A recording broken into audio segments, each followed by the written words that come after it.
स्वागत है आपका अभी क्लासेस डाउट्स में। और आपका सवाल है 1857 की क्रांति के बाद भारत में क्या बदलाव हुए। इस सवाल को समझना बहुत ज्यादा जरूरी है।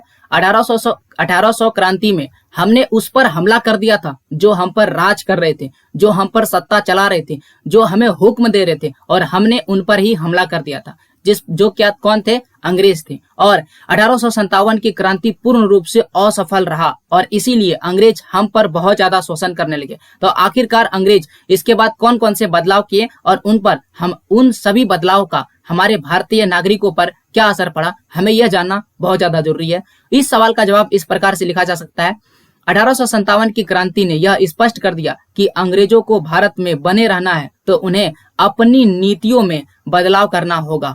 व्यापक सुधार करते हुए अंग्रेजों ने निम्नलिखित बदलाव किए। सबसे पहला, ब्रिटिश क्राउन ने कंपनी से भारत पर शासन करने के लिए अधिकार वापस ले लिया। दूसरी बात, कंपनी का शासन समाप्त कर भारत का शासन सीधे क्राउन के हाथों में दे दिया गया। इससे पहले कंपनी ही पूरे भारत पर शासन कर रही थी। कौन सी कंपनी? East India company. और अब कौन करेगा? जो ब्रिटिश का क्राउन है, यानी ब्रिटिश का जो राजा है, वह भारत पर शासन संभालेगा।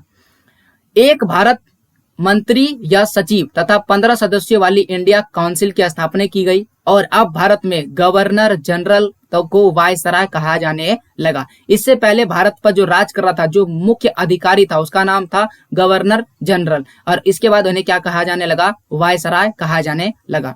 सेना में भारतीय सिपाहियों की संख्या घटाने एवं यूरोपीय सिपाहियों की संख्या बढ़ाने का निर्णय लिया गया। क्यों? क्योंकि जब 1857 का विद्रोह हुआ तो भारतीय सिपाहियों की संख्या अधिक होने के चलते भारत के जो देसी राजा थे वो सिपाही का साथ देने लगे और सिपाही भी देसी राजा का साथ देने लगे, जिसके चलते अंग्रेज पूरी तरह से कमजोर पड़ने लगे थे। मुसलमानों की जमीन और संपत्ति बड़े पैमाने पर जब्त की गई। उन्हें संदेह हुआ, शत्रुता के भाव से देखा जाने लगा। संदेह मतलब होता है ना कि उनको बहुत ज्यादा ऐसा लगने लगा उनको कि यही जो है पूरी फसाद की जड़ है।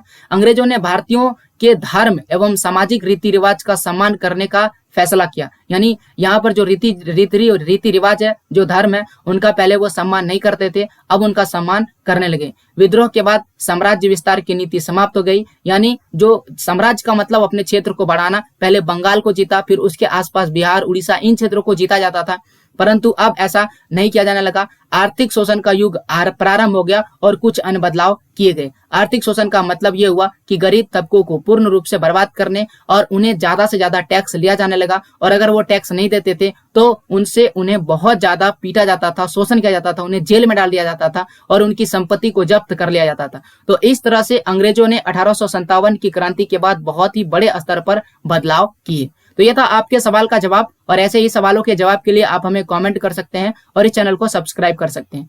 मिलते हैं आपसे अगले वीडियो में। वीडियो को पूरा देखने के लिए थैंक यू।